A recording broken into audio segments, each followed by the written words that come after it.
Talk Shit and Politic with Kristie J from the Chisholm Report every Saturday at 10 a.m. on hot7025fm.com. This is Kristen Gamer, and you are tuned into my mom, Kristie J. And this is Hot 702.5.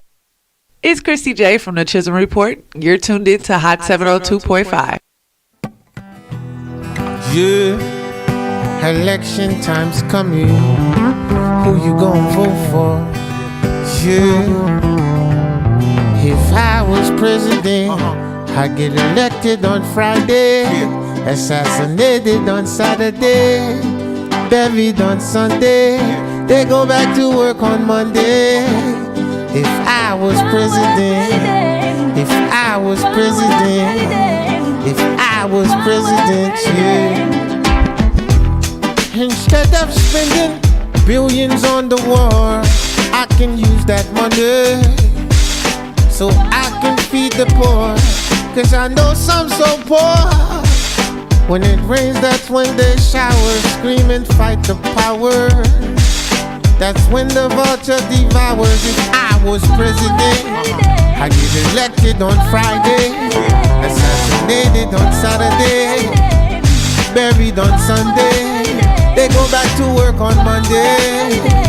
If I was president, if I was president, if I was president, yeah.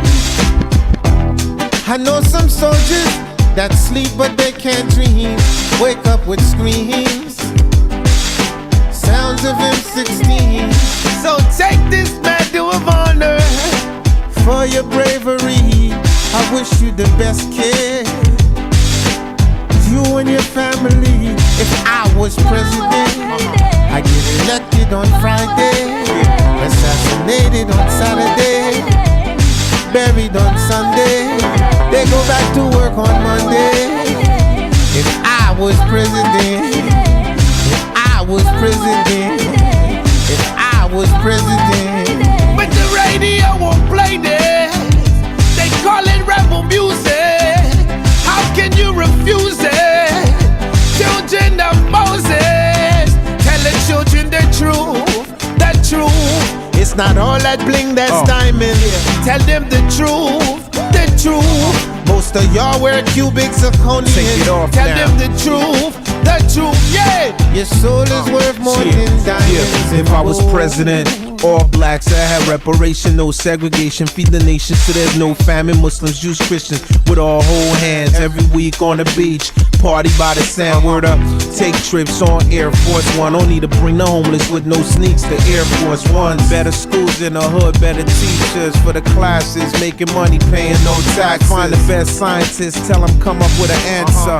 I want the cure for AIDS and cancer, but I gotta watch my back. Snipers on the hill with the steel, waiting to JF I was president, I get elected on Friday, assassinated on Saturday, buried on Sunday, they go back to work on Monday. If I was president, if I was president, I feel the rain coming, let me play my guitar for them right now. Let's go. Refugees,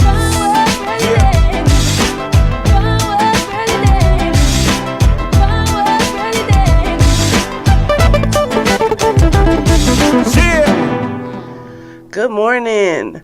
Thank you for coming in and spending this time with me. This is Kristie J, and this is the Chisholm Report. The Chisholm Report is named after Shirley Chisholm, the first black woman to run for president. So she's a big deal. I appreciate you guys coming in this Saturday, being able to sit down and speak to me about what's happening around our country, our local news, and everything else. I first want to say this. I lost a family member during the week, and I just, he was such a good person, such a nice person. Everybody that met my Uncle Melvin always would have a laugh session with him because he was funny, and I just want to say, Uncle Melvin, I love you, and rest in peace, King. And condolences to my family and my cousins who are now dealing with the loss of their father. So keep our family in prayer if you could while we go through this. I also want to say Happy Father's Day to all the fathers out there. We appreciate you. It may not seem like we give you the credit that you need, but trust me, we appreciate you, and we truly would not be who we are without you. We have some great fathers out there. We have some great grandfathers out there, some good uncles, some stepfathers that stepped in, So I just want to say thank you to you guys on your days so you can understand that we appreciate you too. Also wanted to say Happy Daddy's Day to the sugar daddies and the hoochie daddies out there. Appreciate y'all in the shorts and the nail money. Okay. Along with that, I wanted to give some understanding of what Juneteenth was. I pulled a clip, and I wanted to be able to kind of go into it just so if you are a person that doesn't understand where it comes from and what's the reason, this would give you some insight. Welcome back.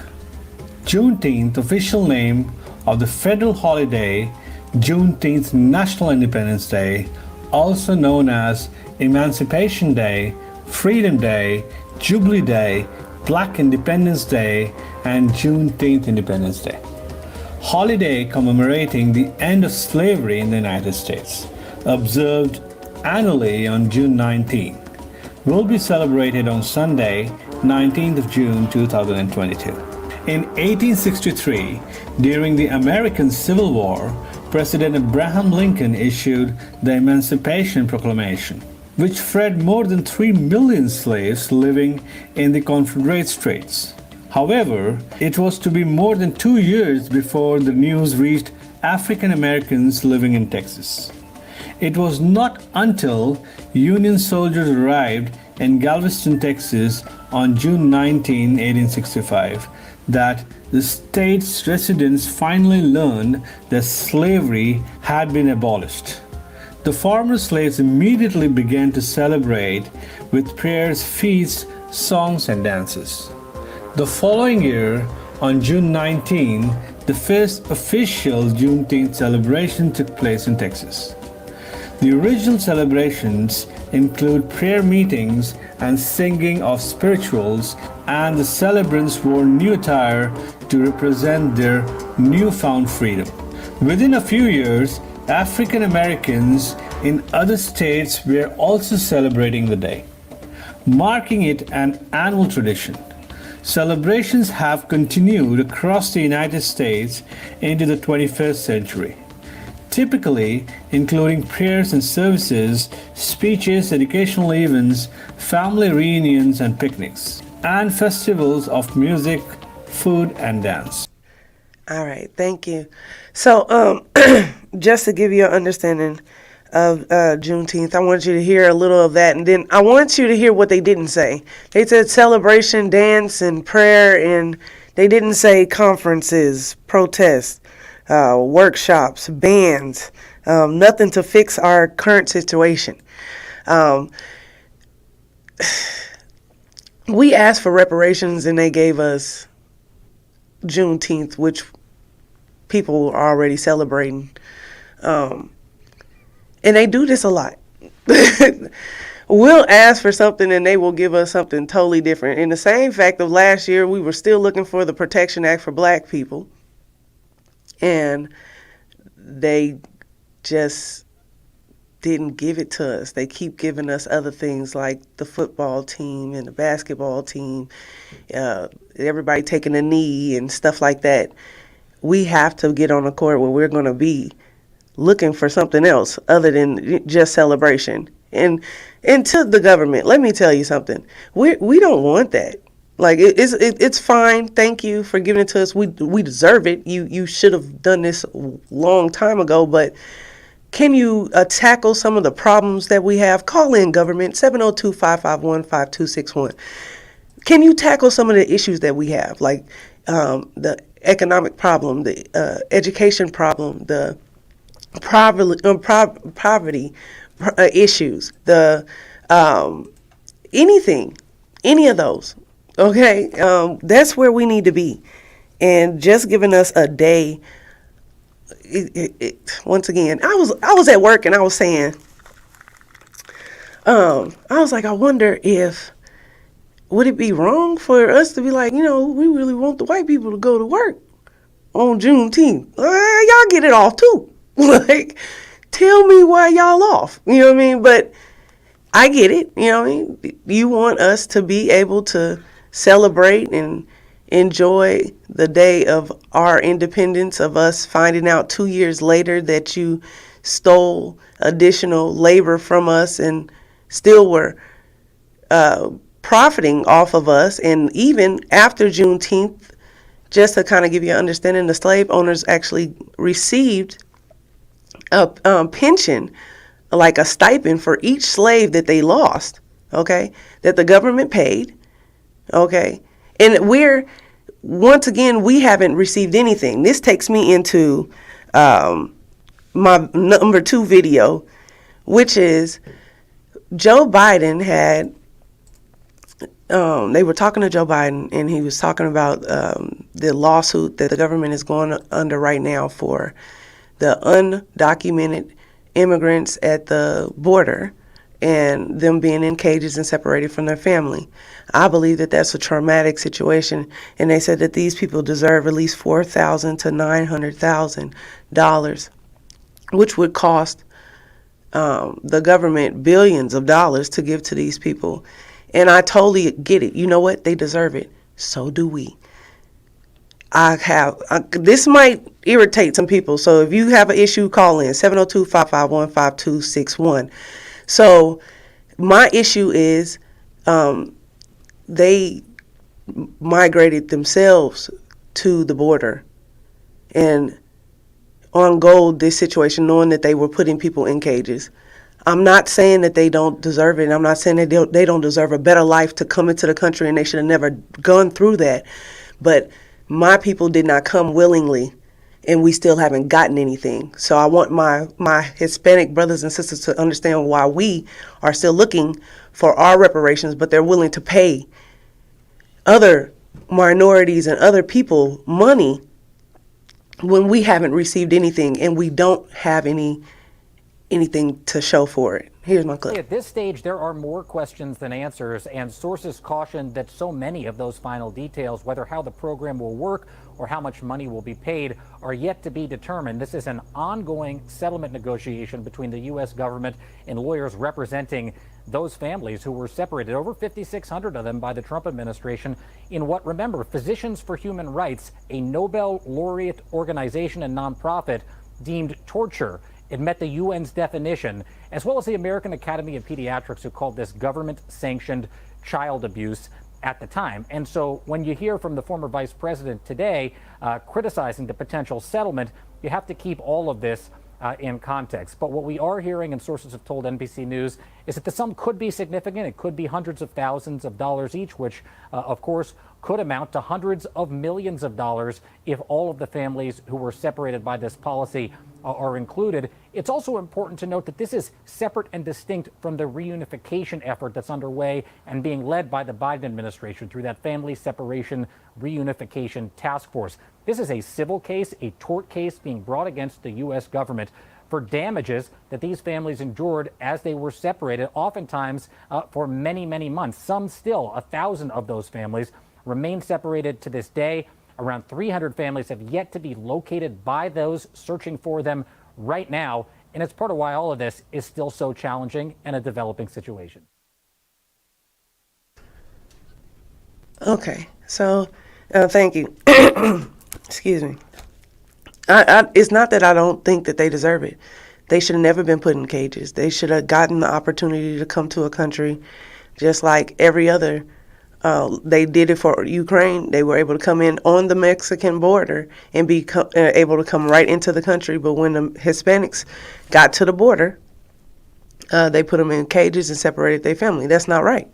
But I just want y'all to realize what we go through too, in the fact of, yes, you shouldn't have been put in cages, but we were in cages too. You know, I'm not adding your pain to my pain. What I'm telling you is we didn't come here. We didn't walk ourselves to the border. They brought us. They took us. They stole us. They separated our families. We have no history because of this. They have not given us anything other than more traumatic problems, mental issues, and medical issues in our body. They have not helped us. So if they give you this money, I just would ask, as a people, would you fight for us to get that money too? Would you want us to be as successful in a lawsuit against the government as you are right now? So I just wanted to be able to speak on that. I wanted to say, hey King, can I talk to you? Okay, I want to talk to black men right now and about them voting, dealing with elections, and where they stand. Oh, so I have a clip. So President Biden's approval is sliding with black voters. Did you hear that? President Biden's approval sliding with black voters. And he has yet to deliver on key agenda items that many of those voters support. Remember this from the president's victory speech? Especially those moments, and especially those moments when this campaign was at its lowest ebb, the African-American community stood up again for me. You've always had my back, and I'll have yours. So joining me now, W. Mondale Robinson, founder of the Black Male Voters Project. Thank you, sir. It's good to see you. I want to get as much time with you as possible, okay? So you were out there in the field. You were getting people registered. You were getting them to the polls. You were laying out the groundwork for Biden's victory in Georgia. You were still out there talking to voters. So he said he had black voters' backs. Is that proven to be true? Not yet, Don. And unfortunately, I think it's extremely nerve-wracking that we are at this point, this far into a president's administration, and we've not seen them deliver on anything we were promised, big things like Voting Rights Act or criminal justice reform in a real way, especially since these are the reasons that motivated so many black men to participate in politics for the first time ever. Yeah. So, but you know, let's talk. This is his approval rating among black voters, okay, across the country, plummeted nearly 20 points between July and September. So the question is, look, can it bounce back if he delivers some of these things? You think it is gone? It is gone? What do you think? I don't think it's gone completely. I think there's an opportunity for it to bounce back. But in order for it to bounce back, he's got to stop negotiating with Republicans and conservative Democrats to show up like Republicans, do what's best, what he promised, and what motivates people. I've been saying that all along, but everyone says, well, he's got to do this and he's got to do that. He doesn't have the numbers and he's got to convince these people to do that. They don't want to work with him. They're never going to work with him. Go on. What do you say to that? I say that's it's cap, Don. And for people that don't know what cap mean, that means it's lies. It's fake. They absolutely have enough power because they control the Senate, they control the House, and they are in the White House. So they absolutely can do exactly what they promised. They don't have the nerve, the backbone to do it. When we see Republicans are in power, not even controlling all three houses, Mitch McConnell stopped an entire Democratic nominee for the Supreme Court being nominated for an entire year because he wanted to. The Democrats showing black people they don't want to show up for us, and it's dangerous. So there are people out there trying to put the fear of God into black folks, especially black men, about, oh, well, Trump could return. Does that even register? Don, black men don't play the boogie monster in politics. We don't trust politicians in general because they show up 2 months before an election with, proverbial church fan and fried chicken, and not really with the will or the gall to do what's necessary to approve the light or our lot in life. I don't think Donald Trump is big enough or orange enough to scare black men to vote against him. Joe Biden about to deliver on some of those promises, lest they forget what happened in 2016. You're going to be back, and we're going to talk about this more, Mondale. Thank you. I appreciate you. Thank you. You keep up the great work, and it's so good to see you. And keep speaking the truth, brother. Thank you. Okay, thank you. So, I have a couple of questions for black men, and call in if you would like to answer any of these. 551-5261. Okay, tell me, what do you need to happen for you to vote as a unit? Okay, as leaders of our community, our homes, as kings, what is it that you're looking for us to fix? Okay, what, do you feel like the issues today reflect you as a black man? Do you feel like they are the laws that's being passed right now, or the bills that's being passed, or the tax cuts or anything? Do you feel like they're geared towards you? Okay, and then what are the issues that you want to see action on? And I ask these questions because I need you. Okay. I go back and forth with arguments with kings about why they don't vote, and then they like it don't matter, and then they in the same breath complain about what's happening in the country, and really don't realize that as a unit we are way more powerful, and that we can demand what we want. Now, if they don't give it to us after we have put ourselves in that position to be a unit, then we know it doesn't work, and then we know how to work around it. But you can't say we've done it before, because we haven't. Okay? We, as a unit, as black people, as Hispanic people, as whatever, you know what I mean? We have not voted as a unit. And even to go to this, it's a class thing.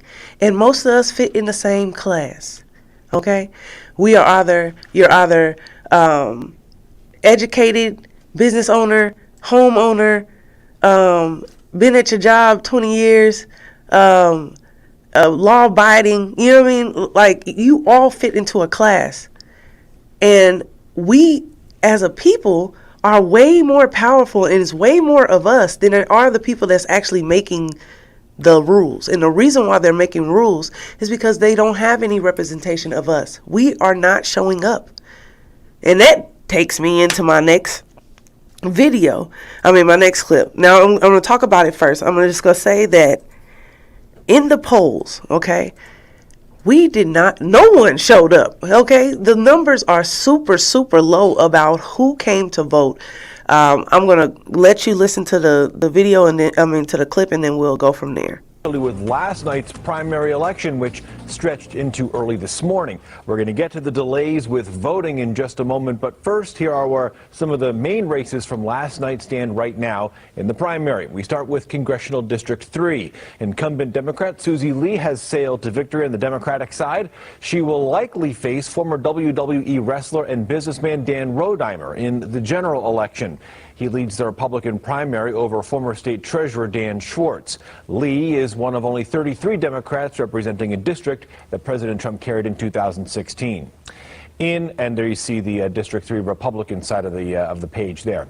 Congressional District 4 incumbent Democrat Stephen Horsford easily beat his challengers on the Democratic side, and there you see him winning over his challenger there. But it does appear former Assemblyman Jim Marchant will take on Horsford in November. He leads the Republicans running for District 4. He leads over Sam Peters and Lisa Song Sutton. Here are the races for Clark County Commission. Again, there is District 4 in the House, that race on the Republican side. Clark County Commission, and you can see there, they're running for District C, where Larry Brown is terming out. For the Democratic side, former Secretary of State Ross Miller leads the field. He defeated Hunter Kane and will face Las Vegas City Councilman Stavros Anthony in the general election. Commission District D, which is also being vacated, Lawrence Weekly terming out. Assembly member and State Party Chairman William McCurdy leads with 42% of the vote right now. There are 7 Democrats and no Republicans running for this seat. You can see the rest of the numbers there on the bottom of your screen. They will change as this primary goes on with the mail-in election. We'll have more results later on today. Okay, so I just want y'all to realize that these people are winning these seats with less tweets than you have, less likes than you have on your favorite post, less hearts, okay, on your Instagram, all right? The TikTok, you got more people liking your TikTok than these people got for voting. These numbers should have been in the hundreds of thousands. They are 800, 600, 1,000, 1,300. Okay? So if, I mean, I know 1,300 people. I do. I truly know 1,300 people. Okay? If I could have been able to pursue them, find something that they were passionate about, harp upon that, you could have grabbed a genre and you would have had more votes than any. If you decided that you were going to just work on, I'm against the homeless, the people being homeless, I'm here for mental health, and I'm here for education. If you would have focused on those 3 items, you could have killed the election. But because you don't know how to market and advertise yourself right, a lot of people looked crazy in this election. Some people tried to make their opponent look like they were hip-hop thugs, and that didn't work for you because Keter won. Keter won, okay? But I want to point out this. The primary is, if you notice, it was local. You didn't vote anything that was national. Did you notice that you're only voting for the party that you picked to be a part of? So if you didn't pick a party, then you didn't get a ballot, and you couldn't just vote for just whoever you wanted to. You either had to vote for the Democratic Party because you put that you were a Democrat, for the Republican Party because you put you were Republican, or nonpartisan, or independent, or Green Party, whatever you put. But that's what you were able to vote on. Okay, it's okay, and I had to explain this to a few people. I was like, there was some. That's why you have such a low number on some of these elections, on these, because there were candidates that I didn't feel the need to pick. They're for the Democratic Party. I didn't have a no or a yes for them, so I didn't have to pick. Okay, I didn't have to pick for them because I wasn't educated enough to be able to say which one I wanted. So I did not pick. Okay, and that's okay to do that for the primary. You are not supposed to do that for the main election in November. You're not supposed to do that, okay? Because the seats, if you say I'm not going to vote for a certain person and you're trying to make sure that a certain party is moving forward because you like their policies, if you don't vote for those ones you can lose that seat. You can lose that seat to a Republican. You can lose that seat to a Democrat if you don't vote on it. So know that when the election comes in November, you cannot skip one. That means that you need to know everyone that's on the ballot, and you need to know every bill that's on the ballot. So you educate yourself so you know what you're voting for, who you're voting for, and the policies they're going to push. Okay? So along with that election, I wanted to give y'all some other results. Let me go ahead and get this. And here we go. So I already said that Keter beat the other guy, Jason, I believe it was. Yeah. And it was also Pamela Brown. It basically got the Democratic election. She's the elect for the Democratic Party for North Las Vegas mayor. Okay. Let me also explain this. When you saw that Bill Clinton, George Bush, and then Ross Perot were all in the same election. Okay, Ross Perot was really a Republican, and he had enough money for him to say, I don't have to mess with the party. I'm going to promote myself. I have enough money. He had NRA. He had some other people. So he had enough money for him to push himself. But what he did was he cut the vote from George Bush. And when he cut the vote from George Bush, that cut the Republicans' votes. That's why Clinton won so high. So that's why you want to make sure that you are, if you're going to run for something, that you also support that person that you lose to. And it's not losing. You're supposed to be able to pull your ideas and step to that person and help them in their movement, so we can do better. So when I say that, I mean that because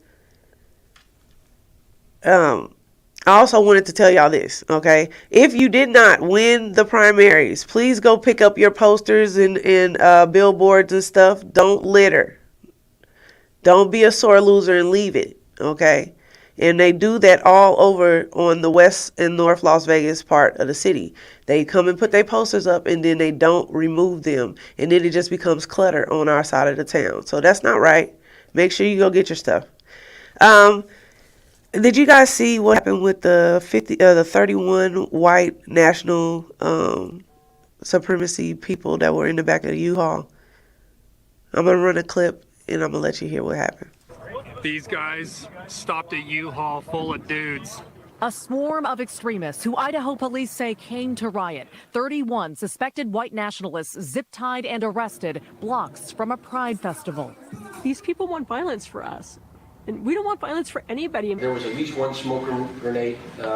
There was multiple shields. Coeur d'Alene police Saturday discovered the crowd crammed in a U-Haul after a 911 caller described seeing a little army at a local hotel with masks on their faces and slogans like "Reclaim America" on their shirts. Police charging all 31 with conspiracy to riot, noting they planned to swarm several parts of Coeur d'Alene and carried paperwork similar to an operations plan that a police or military group would put together. They traveled in from states all across the country, allegedly united by white nationalism. They appear to be affiliated with the group Patriot Front. Who is Patriot Front?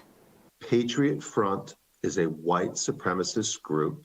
It is anti-Semitic, racist, and homophobic to the core. Experts say the group formed following 2017's deadly Unite the Right rally in Charlottesville, Virginia. Tonight, police in Idaho working with the FBI. Why Coeur d'Alene, Idaho? White supremacist movement has deep roots in Idaho. And sometimes they'll choose small towns. Less security, easy to show up, less resistance. Amid Pride Month, events across the country now on edge, knowing one small town may have dodged a violent confrontation. Maggie Vespa, NBC News. Okay, thank you. Thanks for watching. So, I have a couple of questions. Call in if you want to answer them. Why, on the video, and this is every video that I've seen, why were they able to keep their mask up when being arrested? I have another question. If this were Middle Eastern people, Asian people, Hispanic people, or black people, what would have happened to those people in the back of that U-Haul? Would they have made it? Would they have been shot? Because these people were back there with weapons.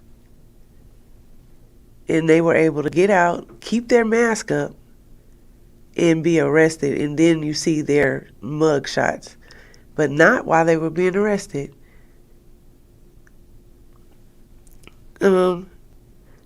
What would have happened if they would have made it there? What would have happened if they would have made it to that event? And what would have been the outcome? Why were y'all going to these people? Mind your business. Why? This didn't have nothing to do with you. They didn't invite you. They didn't say nothing bad about you. They were going to have their own day of happiness and bliss of their own situation. And you want to come beat them up. What's with you? Call in, white man, 702-551-5261. I want to know. I don't understand why you hate. My sister said it not too long ago. She was like, "Why do they hate us so much? Why? Why do you hate everybody?" So that bothered me, in the fact that they were able to keep their mask up, because I know I wouldn't have been able to. I know they would have snatched it off. Do you know when black women go to the airport, they stick their hands in our hair? If we have a weave or a wig, or if they think it's a wig or a weave, they want to put their prongs and stuff into our hair? How disrespectful is that? Okay? Side note, Nipsey Hussle, they said that the shooting was planned. I kind of figured that. I figured this was a hit, most definitely. There was no need for that man to come and shoot that boy. I don't get it. What else did I have for y'all? Yep, okay. So, have y'all seen the videos of the thousands of cattle that died from so-called stress, of the heat stress? Right? It said it happened in Kansas. We have a clip, and I'm going to go ahead and let you guys watch it. Well, the video is heartbreaking, showing thousands of dead cattle. Yeah, that video has gone viral, being shared on Facebook more than 50,000 times. And now the Kansas Livestock Association says what happened is devastating. KX's Eli Higgins joins us now in the studio. And Eli, this is obviously horrible. So what happened? Yeah, Kitty. Well, cattle die from weather around this time every year. We're told any one of last weekend's weather events wouldn't have been a problem. It was the combination of several things at once. Shocking videos like this spread like wildfire Wednesday, claiming a heat wave killed these cattle in southwest Kansas. And headlines like this claimed more than 10,000 head died. It left many people wondering if it's even real. I have seen some of the videos around, and it's, again, it's certainly not something that you ever want to see or something that you ever want to deal with. Turns out it is real. Scarlett Higgins with the Kansas Livestock Association says while she doesn't have exact numbers, thousands of cattle did die from heat stress across an area near Ulysses. She says there was a sharp temperature increase in a short amount of time, on top of a humidity increase and little to no wind. If you add all of those things together in such a short amount of time, it led to cattle suffering from some heat stress in that area of the state. Kansas farmer Greg Peterson saw the video and says it could happen. He posted this on Facebook.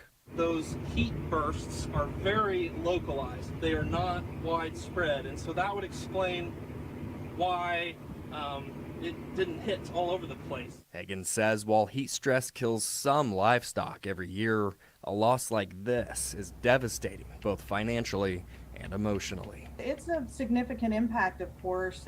These cattle would have a value of around $2,000 per head, as they're market-ready animals. And any kind of animal loss is significant to a producer, to a cattle feeder, to a rancher. Anyway, no one wants to see any kind of loss like this. All right. Okay. One thing that I saw when I was looking at that was like, it didn't happen to all of the cows. It only happened to certain farms, but the temperature was the same in Kansas. So why didn't this happen to all of the farms? It only happened to some farms. Okay. So are you eating meat? Are you gonna be eating beef? Are you? And what are they gonna do with that? I can't see them taking that loss like that and not using the meat to do something. So what are they gonna use the meat for? But it's dead meat, right? And so this happened, and then in the same time frame, I think this happened maybe like a week or two ago, There was a fire that killed tens of thousands of chickens at the Wright County farm. Okay, go ahead and watch this video and we'll talk about that. Tonight, a Minnesota egg producer is evaluating the damage left behind from this massive fire. It happened late last night in Howard Lake, straight west of the cities on Highway 12. Our Heidi Wigdahl traveled to Howard Lake, where state officials are trying to determine how it started. Cleanup is underway at Forsman Farms in Howard Lake after a massive fire on Saturday night. About 19 hours later, you can still see a bit of smoke from the road. This is where a poultry building once stood on the farm, which is a large egg producer in the state. Crews responded to the fire off Highway 12 around 10 p.m. A lot of sirens, a lot of noise, a lot of commotion. There's one of the fire chiefs going down the road. Eddie Olson was 6 miles away in Cokato, having a bonfire in his backyard. I'm a Skywarn spotter, so I do a lot of like radio communications and stuff, and this is like one of maybe 50 radios I have, so I just grabbed one and heard that they were dispatching all the departments, so I knew it was big. Eddie grabbed his radio and arrived at the farm to find it in flames. It was incredibly huge. Multiple fire departments were on scene to help fight the fire. The Wright County Sheriff's Office estimates about 200,000 chickens were inside the building. A Forsman Farms spokesperson says they're not sure how many chickens were killed in the fire. They're estimating anywhere from tens of thousands into a couple hundreds of thousands. It's a lot of chickens. It's a hit to the egg market. It's people's jobs. It's a local community, so anytime anything big like that happens, it's not good. Forsman Farms sells over 3 million eggs per day to some of the nation's largest retailers. In a statement, a farm spokesperson said, quote, "No one was injured, and we are grateful that first responders were quickly on scene to put out the fire. Unfortunately, chickens were lost because of the fire. We are evaluating the extent of the damage, which appears to be confined to a single structure, as well as investigating the cause of the fire." Okay. So this is the thing. My little cousin Bonet, shouts out Bonet, was talking to me the other day, and she was telling me that like all these like farms and stuff, and the farmers have been told to burn their crops and to kill their meat, their cattle, and all the stuff. I wonder if that's all connected in this. And if you've noticed, okay, so I made some chicken strips the other day, and I couldn't finish eating them because when I was making them, and I was, you know how you try to take that hard piece of tender or tendon out of the chicken before you make it?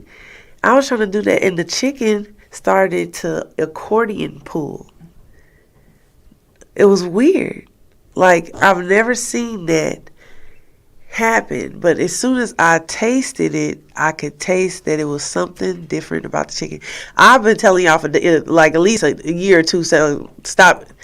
They probably feeding us COVID bodies, patients or something, you know what I'm saying? Like, because there was a surplus of them niggas too. Okay, I can pay $1. I'll pay $1. But I'm just saying, watch yourself. Try to eat something else, because I don't know about the beef and the chicken right now, okay? Did y'all hear that the vaccines for the babies? What you gonna do? I know some people that are ecstatic and ready for this. They want to vaccinate their child, and they're getting 3 shots. They're saying that they're baby dosages, but it's 3 shots of the vaccine for the kids, the babies and toddlers. I don't think I'm on that tip. Not at all, bruh. Not my baby. I don't know. I have no idea, y'all. So I tell y'all that it's been trying, okay, this week. I want you guys to make sure that you're paying attention to people, okay? Pay attention to your surroundings. Vegas has been on fire lately. A lot of shootings and stuff and additional stuff. Y'all pray for each other. Be good to each other. Just let y'all know that up next we got what is it?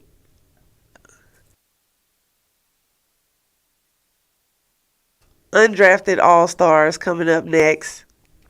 I appreciate y'all.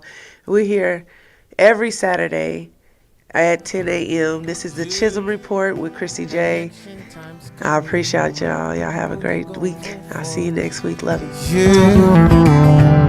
If I was president, I'd get elected on Friday, assassinated on Saturday, buried on